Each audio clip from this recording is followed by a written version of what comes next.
Hello everyone, कैसे हैं आप लोग। तो आपका जो एग्ज़ाम है 21 अप्रैल को है, तो उसी के रिगार्डिंग हम लोग कुछ मैथ के क्वेश्चन डिस्कस करेंगे और साथ जनरल साइंस के भी हम क्वेश्चन डिस्कस करने वाले हैं। अगर आप मुझसे जुड़ना चाहते हैं इंस्टाग्राम पे, तो ये मैंने लिंक दिया हुआ है, इस पे जाकर फॉलो कर सकते हैं मुझे। और जो PDF है लेक्चर की, आपको टेलीग्राम चैनल पर मिल जाएंगी। बाकी क्रैश कोर्स स्टार्ट हो चुके हैं और जो नया क्रैश कोर्स है 22 अप्रैल से स्टार्ट हो रहा है आफ्टर फर्स्ट नाटा। तो अगर आप सेकेंड और थर्ड की तैयारी कर रहे हैं तो आपके लिए बेस्ट चांसेस है। बाकी बुक नाटा सेल्फ गाइड बुक भी अवेलेबल है, आप चाहें तो उसको परचेज कर सकते हैं।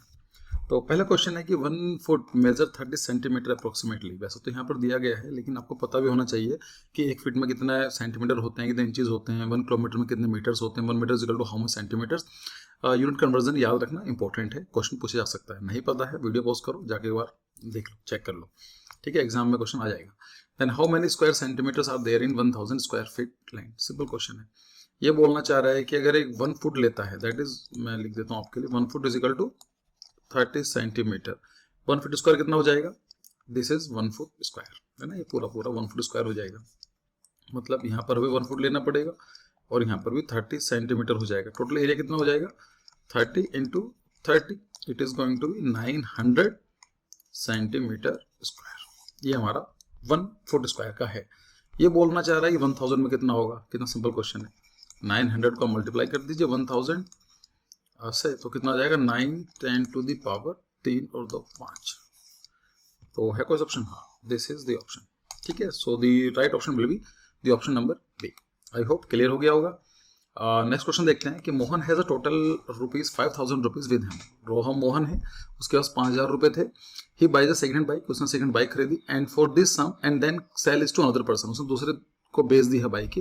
And making a profit of 25% on it. 5000 की बाइक ली, 25% का प्रॉफिट हुआ, तो ठीक है।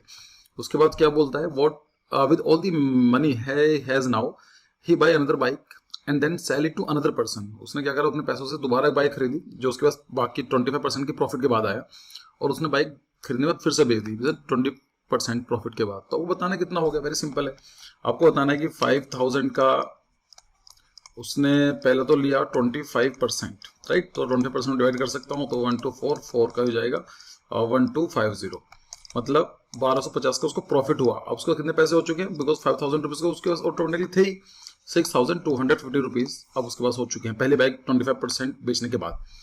उसके बाद ये बोल रहा है कि उसने फिर इतने की बाइक ली और उसको 20% का प्रॉफिट हुआ। तो हम 20 को फिर कर देंगे, तो 1 से 5 कितना आ जाएगा? 5250। यस, तो 1250 का फिर से प्रॉफिट होता है। तो टोटल कितना प्रॉफिट हुआ उसको बताना है। इसको आप ऐड कर देंगे, तो ये कितना जाएगा? 0 5 5 10, 2 2 4 1 5 6 और 1 7। तो जिसको अभी कि उसके पास कितने हैं? 7500 रुपीज उसके पास अभी अवेलेबल है, ठीक है। आई होप क्वेश्चन क्लियर हो गया है। थोड़ा फास्ट करने की कोशिश कर रहा हूँ, सो दैट कि आपका टाइम बच सके। बाकी आप हैं। फिर नेक्स्ट क्वेश्चन है कि AB7C and D2EF are 2 different 4 digit number. ये अलग अलग 4 डिजिट के नंबर हैं, ठीक है। Where each letter represent a digit different digit less than 8 but greater than 0। मतलब 0 से बड़ा है, 8 से छोटा है। क्या हो सकता है? 1 2 3 4 5 6 7 8 नहीं होगा, बिकॉज यहाँ लिखा लेस देन 8, और 0 भी नहीं होगा because it is greater than 0।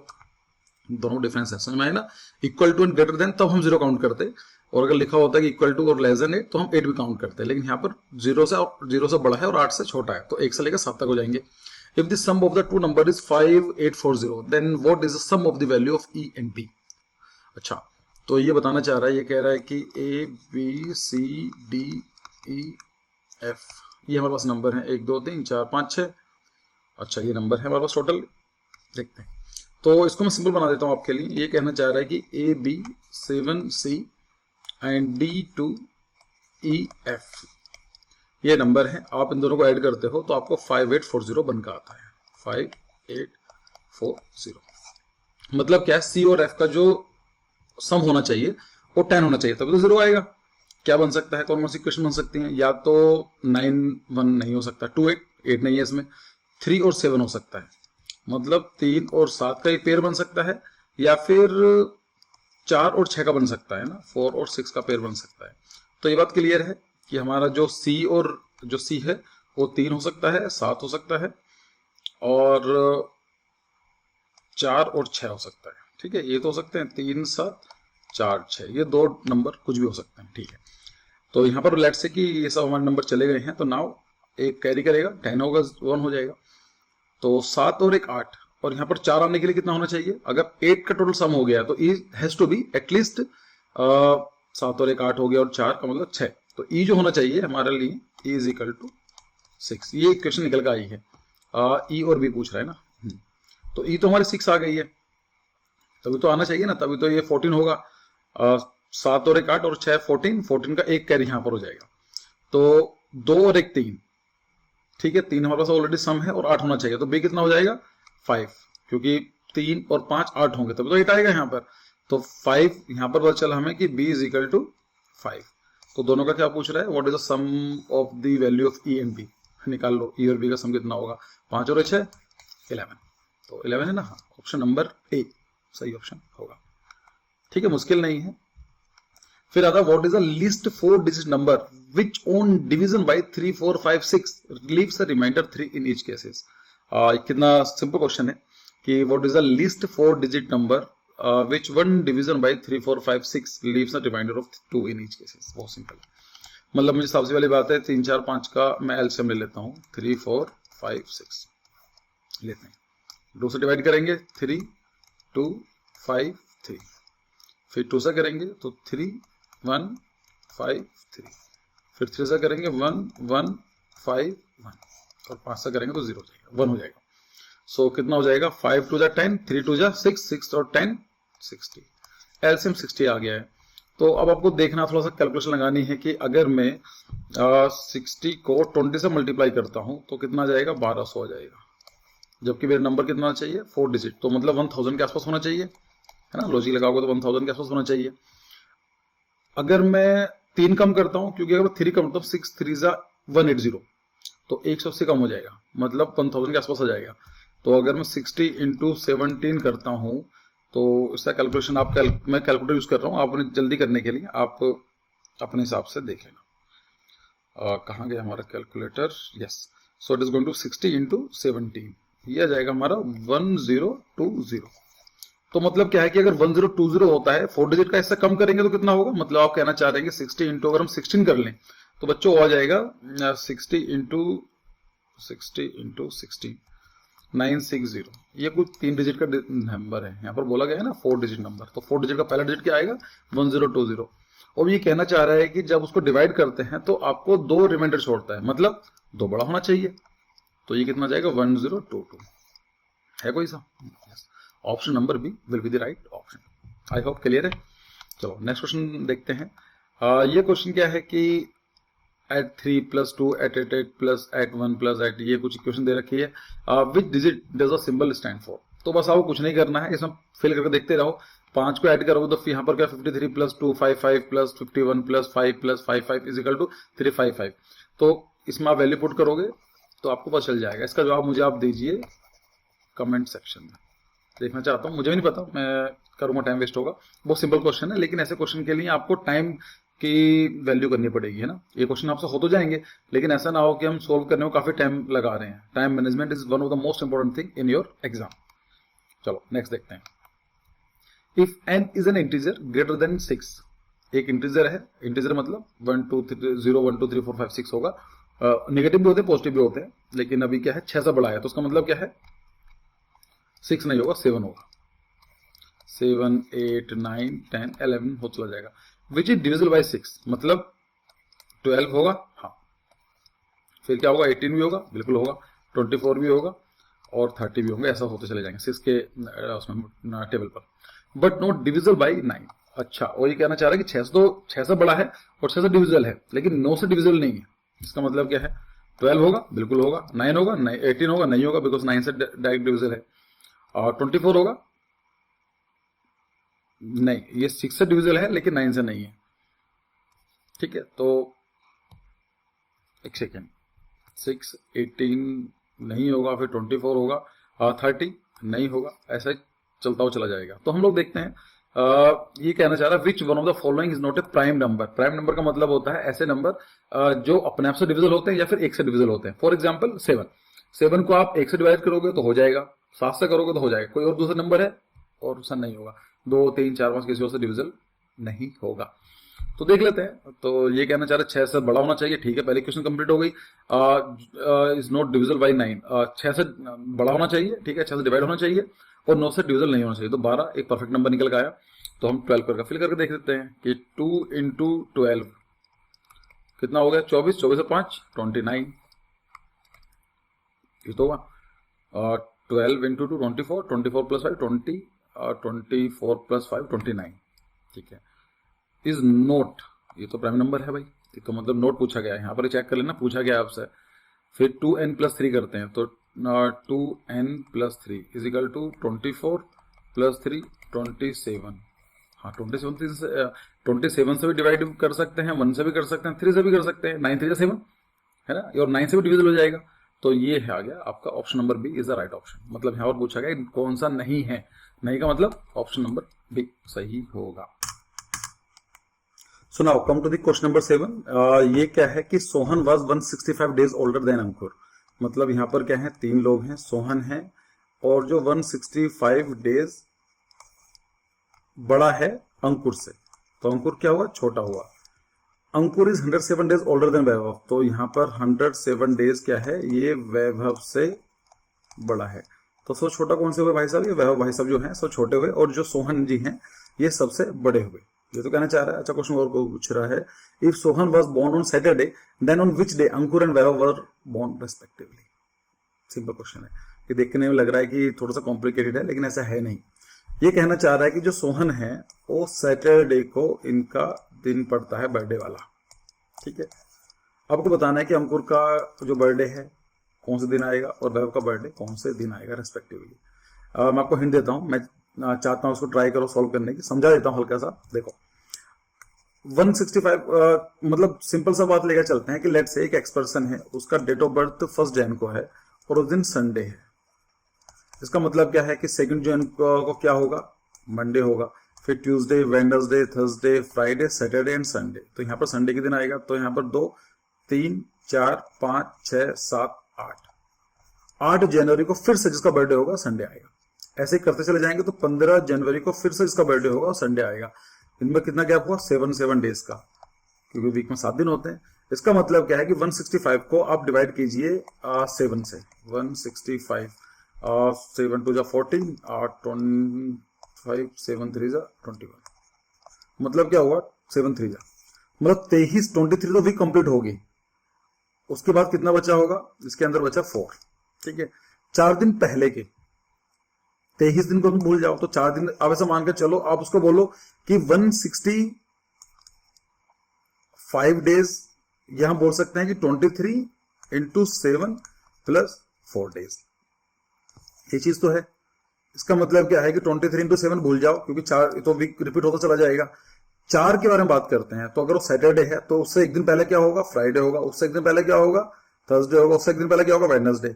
तो क्या होगा आपका, वेडनेसडे, है ना। सैटरडे तो उस दिन हुआ, एक दिन पहले करेंगे तो आपको ऐसे ही निकल जाएगा डे। उसी के साथ साथ फिर 107 का आपको कैलकुलेट करना है। 107 को आप डिवाइड करेंगे 7 से, तो 7 1 जो 7, यहाँ पर 3 आ जाएगा, 7 5 जो 35, बचा 2, तो आपको 2 दिन पीछा करना पड़ेगा। जो दिन इसका आएगा 2 दिन पीछा कर लोगे तो ये आ जाएगा। आई ऑल्सो वांट कि आप इसका जवाब मुझे दीजिए, क्वेश्चन में कौन सा इसका सही, मुझे नहीं पता, आप इसका सही जवाब मुझे देंगे अगर लॉजिक समझ में आया होगा तो, ठीक है। Now come to the science part. बहुत इजी क्वेश्चन है। The working principle of washing machine is, मतलब जो वॉशिंग मशीन आपने देखा होगा कि आप उसमें कपड़े डालते हैं, कैसे काम करती है, उसमें कौन कौन से जो वर्किंग कौन से प्रिंसिपल काम करती है। सेंट्रीफ्यूगेशन, डायलिसिस, रिवर्स ऑस्मोसिस या डिफ्यूजन। रिवर्स ऑस्मोसिस आरओ भी बोलते हैं, तो आपने देखा होगा जो वाटर प्यूरिफाई करने के काम आती है, ठीक है। तो सही आंसर क्या है इसका, centrifugation is a method of separating molecules having different densities by spinning them in solution around an axis, मतलब in centrifugal rotate at the speed. क्या हुआ, मतलब सिंपल है कि अगर आप उसको रोटेट करते हैं एक ही सेंटर के ऊपर, तो जो डिफरेंट डेंसिटीज होते हैं वो अपनी जगह हो जाते हैं। तो जैसे यहाँ पर है, क्लोज यहाँ पर रहेंगे, और जो वाटर होता है वाटर बाहर की तरफ चला जाता है और उसको बाहर की तरफ एक्सेप्ट कर ले जाता है। इस तरह से वॉशिंग मशीन काम करती है, ठीक है। फिर नेक्स्ट क्वेश्चन देखते हैं। Newton's law of motion do not hold good for object, कि जो न्यूटन्स के जो लॉज ऑफ मोशन है 3 है, तो कौन किस ऑब्जेक्ट पर काम नहीं करेंगे जब वो रुका होगा, कैसा है क्या, नहीं, रुके हुए काम करता है। पहला ही जो न्यूटन का वो जो फर्स्ट लॉ है वो भी काम करता है। मूविंग स्लोली, ये भी ठीक है। मूविंग विद हाईएस्ट वेलोसिटी, ठीक है, दोनों पर काम करेगा। Moving with velocity comparable to the velocity of the light, yes. तो अगर कोई भी ऑब्जेक्ट सन की जो जो लाइट की स्पीड है वहां पर उसकी तरफ जाता है, अप्रोच करता है, तो जो फिजिक्स के लॉ हैं वो फेल हो जाते हैं, जो एक्चुअली पॉसिबल नहीं है। तो न्यूटन के जो लॉज हैं यहाँ पर काम नहीं करेंगे ऑप्शन नंबर डी पर। अगर किसी भी ऑब्जेक्ट की या किसी बॉडी की जो वेलोसिटी है वो सन की जो लाइट की स्पीड से बराबर हो जाएगी तो काम नहीं करेंगे। फिर आता है simple machine helps a person in doing. एक मशीन है, सिंपल मशीन है, वो हेल्प करती है किसी काम में। किस में काम करती है? काम कम करने में। ये फिर मशीन की बात की हुई। अगर आप खुद काम करते हैं 10 दिन में काम करते हो और मशीन आपको 20 दिन में करवाती है तो कोई काम की मशीन थोड़ी ना होगी। The same amount of work with lesser force, या फिर the same amount of the work slowly, या same amount of the work much faster. मैं चाहता हूं इस क्वेश्चन का जवाब भी आप दो। ठीक है, मैं इसका जवाब आपको पिन कर दूंगा जिस बच्चे का भी आएगा। आई वांट यू कि इसका भी आप जवाब दीजिए। देखते हैं साइंस आपको कितनी आती है या कितना आप कर पाते हैं, क्योंकि मुझे लग रहा है इसमें बच्चे कंफ्यूज हो सकते हैं। ठीक है, इसमें भी नहीं होंगे। स्लोली क्यों होगा यार, लेस वर्क क्यों होगा? तो ऑप्शन बी है या फिर डी है? मुझे आप इसका जवाब दीजिए कमेंट सेक्शन में। चलो नेक्स्ट क्वेश्चन है, which one among the following is correct for resultant of balance force. कि अगर किसी बॉडी पर बैलेंस फोर्स लगी हुई है तो क्या चीज होना जरूरी है, क्या चीज सही होगी? It is zero, it is a non zero, it varies continuously, या नन ऑफ द अबव। क्या होगा? सिंपल है। देखो, बैलेंस फोर्स का मतलब होता है कि when the force acting on an object have equal strength and act in opposite direction. मतलब क्या है, यहाँ पर एक बॉडी है, यहाँ पर 5 न्यूटन फोर्स लग रहा है और उधर की तरफ अपोजिट और इक्वल टू फोर्स लगेगा, तो ये बॉडी, ये रिजल्टेंट जो आएगा हम उसको बोलेंगे बैलेंस फोर्स। इसके ऊपर कोई फोर्स नहीं लग रहा होगा। Those force cancel out by another out one another and the motion of the object they are acting on remain unchanged। ठीक है, जैसे यहाँ पर है तो 20 न्यूटन का जो है फोर्स यहाँ लग रही है, 20 न्यूटन की यहाँ पर लग रही है, तो अल्टीमेटली ये बैलेंस फोर्स में कंसिडर किया जाएगा।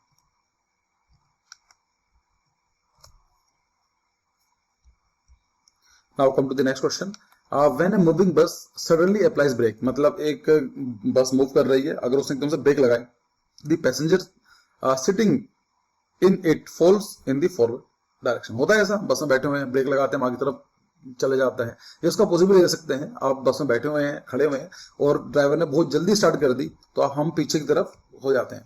So this can be explain by the theory of relativity, Newton first law, Newton second law, या फिर न्यूटन थर्ड लॉ। सिंपल है। फर्स्ट लॉ क्या बोलता है?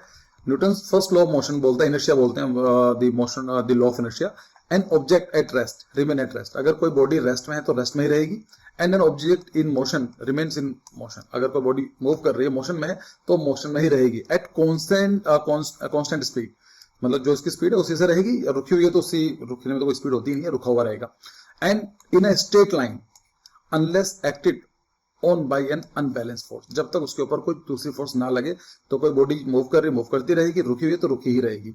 तो सेम चीज है, आप बस में मूव कर रहे हैं या मेट्रो में, यहाँ तो इमेज जो है मेट्रो की है, मूव कर रहे हैं तो जैसे ही, वैसे बस का लिखा हुआ है यहाँ पर, अगर बस ने ब्रेक लगाए हैं तो आप क्या करेंगे, बस एकदम रुक गई है लेकिन आपकी बॉडी मूवमेंट में है तो हम आगे की तरफ, थ्रस्ट आगे की तरफ लगता है। सेम चीज है, अगर गाड़ी तेज चलना स्टार्ट कर देती है हम पीछे की तरफ चले जाते हैं। जैसा भी जो आप लोग अभी प्लेन में बैठे होंगे तो जब वो जेट ऑन करते हैं, जब वो रनवे पर होता है तो एकदम से पीछे तरफ लगता है। क्यों? बहुत स्पीड तेजी से जाती है। ठीक है, the pressure exerted on the ground by man is greatest. आपको बताना है कि एक मैन है, उसके ऊपर जो ग्राउंड के ऊपर प्रेशर सबसे ज्यादा कब लगेगा? When they lie down in the ground. Okay, when the stand on the toes on 1 feet. अगर एक पैर पर खड़ा हो जाए, 1 फीट पर खड़ा हो जाए। When the stands with both foot flat on the ground. अगर सीधा पैरों पर रहे।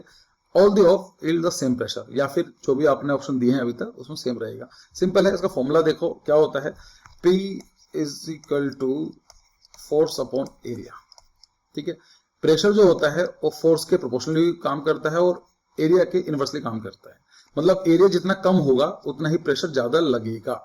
तो यहाँ पर हम क्या कर रहे हैं, अपने अंगूठे पर खड़े हुए हैं एक ही पैर के, तो आपका जो पूरी बॉडी का जो है, लेट्स से कि आपका वेट 50 kg है और अपना पूरा जो वेट है सिर्फ अपने टॉस पर छोटा सा एरिया कर दिया, तो एरिया आपने कम कर दिया है तो आपका प्रेशर बढ़ जाएगा। इसलिए आपने देखा होगा, पूछा जाता है, एनसीईआरटी का भी क्वेश्चन था, मुझे याद है कि जो कैमल होता है वो डेजर्ट में बहुत जल्दी भाग लेता है, धर्म कर लेता है, पर हम नहीं कर पाते हैं, है ना। इसके बहुत सारे क्वेश्चन और भी बन सकते हैं, जो आपका इंजेक्शन जो सिरिंज होती है आगे से बहुत ज्यादा शार्प बनाई जाती है, जिससे कि हमारी बॉडी में जल्दी से पेनिट्रेट कर सके। और नेल होती है जो हम लोग कील बोलते हैं, उसको ठोकने के लिए जो करते हैं आगे से बहुत शार्प होती है वे, ठीक है। तो उसके पीछे रीजन यही है, बिकॉज आप क्या कर रहे हो, एरिया कम कर रहे हो, एरिया कम कर दोगे तो प्रेशर ज्यादा लगेगा, सिंपल सा पॉइंट ये। और बहुत सारे क्वेश्चन हो सकते हैं, इसी का मिलता जुलता एक क्वेश्चन और भी आने वाला है। खैर, if a ship moves from fresh water into sea water, अगर एक शिप है, फ्रेश वाटर का देखो मतलब क्या होता है, चलो जीके है उसको समझा देता हूँ। फ्रेश वाटर और सी वाटर क्या होता है। सी वाटर का मतलब होता है कि मतलब ये क्या होता है, सोल्टी वाटर होता है। सोल्टी वाटर का मतलब सिंपल है, इसको हम लोग दिखाते हैं 35 जैसे परसेंटेज होता है ना, परसेंटेज को तो हम लोग इतना बनाते हैं और ये 2 बना देते हैं, इसको बन जाता है पीपीटी, पार्ट पर थाउजेंड, ठीक है। मतलब क्या है कि अगर 1000 पार्ट्स हैं ऑफ द वाटर, 35 जो है उसमें सॉल्ट है।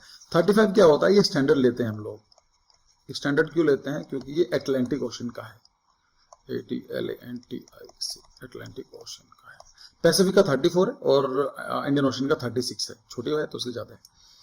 और 35 को हम लोग स्टैंडर्ड लेके चल सकते हैं।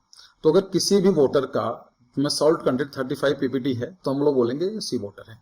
फ्रेश वाटर के अंदर क्या होता है, और 0 से लेकर 6 होता है, क्योंकि 0 तो कभी हो नहीं सकता है, या तो हम लोग अलग तरीके केमिकल के थ्रू बनाए, लेकिन इन नेचुरल वर्ल्ड 0 बहुत ही कम चांसेस होते हैं। जो रेनफॉल होती है वो भी थोड़ी एसिडिक होती है, या फिर हम लोग नॉर्मल जो वाटर पीते हैं उसके अंदर भी थोड़ा सा सॉल्ट कंटेंट होते हैं। तो अगर वो 6 पीपीटी से कम होते हैं उसको बोलते हैं फ्रेश वाटर। अगर इन दोनों के बीच में जो भी होता है उसको बोलते हैं ब्रैकिश वाटर, ब्रैकिश वाटर। ये कैसा होता है, लेट से कि एक रिवर आ रही है, रिवर का क्या है 6 है, लेट से पीपीटी।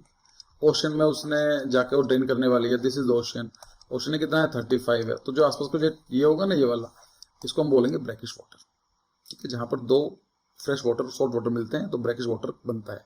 तो जैसे मैंग्रोव फॉरेस्ट होते हैं तो वहां पर रिवर्स आती हैं, ओशन मिलती हैं, तो उसके आसपास का जो एरिया होता है उसको बोलते हैं हम लोग ब्रैकिश वाटर। उसका क्या होता है 15-16 के आसपास हम लोग लेके चलते हैं, और ज्यादा हो सकता है 10 से लेकर 20 के बीच में भी चलेगा, ठीक है। तो सबसे पहली बात है, एक शिप मूव करता है फ्रेश वाटर से सी वाटर तक, तो क्या होगा, फ्रेश वाटर की मतलब डेंसिटी कम होती है, लेस डेंसिटी। जो सी वाटर है उसके अंदर आपका सॉल्ट कंटेंट आ गया तो डेंसिटी बढ़ जाएगी, डेंसिटी ज्यादा हो जाएगी तो जो फ्लोट कर रहा है फ्लो ऊपर करेगा। So completely sink, completely no, sink a little bit no, rise a little higher, yes, ये हो जाएगा। रिमेन अनचेंज, ये तो है ही ऑप्शन, तो option number C will be the right option. चलो, फिर आता है यानी cricket match, while catching a fast moving ball a fielder in the ground gradually pulls his hand backward. आपने देखा होगा जब भी कैच करते हैं तो अपने हाथ को ऐसा आगे नहीं लेके आते हैं, कैच करा पीछे तरफ करते हैं। क्यों करते हैं, क्योंकि स्पीड बहुत ज्यादा आती है, तो एकदम से स्पीड कम करेगी तो आपको प्रेशर पड़ेगा।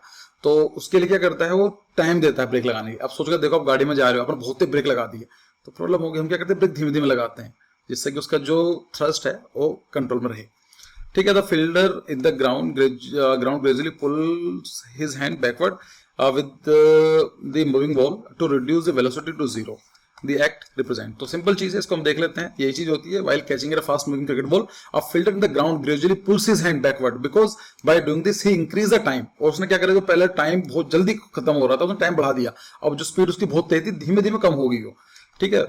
So he increase the time in which the velocity of the ball will become 0. Thus, the rate of change of the movement will be large and less force will be exerted by the ball on the hand of the fielder. Hence, he will not get injured by the ball. Very simple question. Last question for today. It is difficult to cut things with a blunt knife because जो blunt knife होता है उससे हम कोई चीज काटते हैं तो प्रॉब्लम होती है। जैसे यहाँ पर भाई साहब काट रहे हैं, टमाटो है, टमाटर को काटना चाह रहे हैं, लेकिन यहाँ पर क्या होगा, स्मैश होगा एक तरीके से। अगर शार्प होगा तो बहुत आराम से कट जाता है। रीजन क्या है, तो पूछा गया है the pressure exerted by the knife for a given force increase with increase in bluntness. The pressure exerted by the knife to, pressure बढ़ रहा है, इंक्रीज द ब्लडनेस, नहीं तो उल्टा बता रहा है ना, ऐसा नहीं होना चाहिए। A sharp edge decrease the pressure exerted by the knife for a given force. Pressure decrease कर देगा तो एक्चुअली कटना नहीं चाहिए ना, प्रेशर ज्यादा पड़ेगा तब तो कटेगा। A blunt knife decrease the pressure of a given force, yes. A blunt knife decrease the area of interaction, ये होता है। होता क्या, देखो यार समझो, आपके पास एक नाइफ है, मैं उसका क्रॉस सेक्शन बना रहा हूं। अगर आपका नाइफ इस तरह से है कुछ, तो एरिया क्या हो गया, ज्यादा हो गया। और आपने क्या करा, आपका जो नाइफ है बहुत ही शार्प है और लाइक इस तरह से, तो एरिया कितना हो गया, बहुत कम एरिया हो गया है। और हमने थोड़ी देर पहले ही पढ़ा था, pressure is directly proportional to force upon a. तो जैसे ही एरिया हम कम करते हैं तो प्रेशर ज़्यादा पड़ेगा। आपने क्या करा, जब इसको शार्प करने के टाइम पर आपका जो एरिया बहुत कम हो गया है, एरिया कम होगा तो प्रेशर बहुत ज़्यादा बढ़ जाएगा, और प्रेशर ज़्यादा होगा तो इसका मतलब क्या है कि आपके लिए चीज़ें काटना नाइफ के लिए बहुत ज़्यादा आसान हो जाएगा। ठीक है, बहुत सिंपल क्वेश्चंस थे। आई थिंक आपको ऐसे क्वेश्चन आपसे पूछे जाते हैं, तो मैं ये नहीं कहूँगा ये साइंस में आते हैं, फिजिक्स में आते हैं, केमिस्ट्री में आते हैं, बहुत जनरल साइंस के क्वेश्चन हैं। आप वीडियो देखते रहो, मैं ऐसे क्वेश्चन को लाता रहूँगा, और देखते हैं एक 2-3 वीडियोस और मुझे बनानी है एग्जाम से पहले। क्वेश्चन कहाँ से आते हैं, किन टॉपिक्स के ऊपर फोकस करने की जरूरत है, तो definitely we will work out on them. So thank you for your precious time and see you in the next video. तब तक पढ़ाई करते रहो, बाय बाय।